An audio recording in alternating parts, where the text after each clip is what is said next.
نبی پاک صلی اللہ تعالی علیہ وسلم نے ارشاد فرمایا کہ شہید کو دنیا سے جاتے وقت صرف اتنی تکلیف ہوتی ہے جتنی کسی کو کوئی کیڑا کاٹتے وقت تکلیف ہوتی ہے. ایک سوئی لگنے کے برابر اسے تکلیف ہوتی ہے، اور پھر اللہ تعالیٰ اسے نہ ختم ہونے والی زندگی عطا فرما دیتا ہے. شہادت کی آرزو کرنا، میں آپ کی خدمت میں عرض کروں کہ جینے کی بہت زیادہ حرص رکھنا، زندگی کی بہت زیادہ طلب کرنا، مرنے کو جی نہ چاہنا، اسے قرآن مجید نے اہل یہود کا طریقہ کہا ہے. یہودی تھے جو بڑے حریص تھے، کہتے تھے ہمیں موت نہ آئے. اللہ کہتا ہے یہ مرنا نہیں چاہتے، یہ حریص ہیں زندگی پر. اور کون ہے مومنوں میں سے ایسا کون ہے جسے زندگی سے بڑا پیار ہو جاتا ہے جو مرنا نہیں چاہتا؟ تو اللہ کے حبیب علیہ السلام نے فرمایا قرب قیامت میں ایسا وقت آنے والا ہے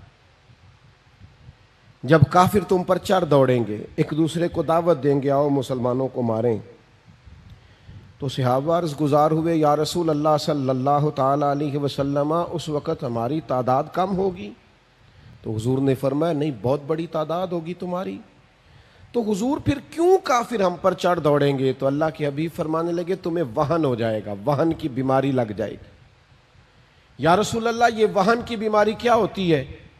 تو حضور فرمانے لگے تمہیں زندگی سے پیار ہو جائے گا اور تمہارا مرنے کو جی نہیں چاہے، تم ہمیشہ جینا چاہو.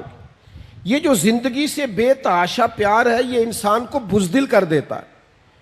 یہ زندگی سے بے پناہ محبت کرنا اور مرنے کو جی نہ چاہنا یہ انسان کو بزدل، کمزور اور دنیا پرست بنا دیتا ہے.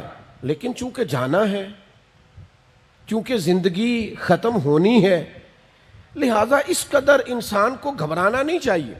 اور وہ اور کسی کی زندگی ہے جو مرنے پر ختم ہوتی ہے. یہ جو مومن کی زندگی ہے نا، یہ تو شروع ہی اس وقت ہوتی ہے جب قبر میں مدینے والے محبوب کی زیارت کر لیتا ہے. تو وہاں سے تو شروع ہوتی ہے. آج پھولے نہ سمائیں گے کفن میں آسی، قبر کی رات ہے ان سے ملاقات کی رات.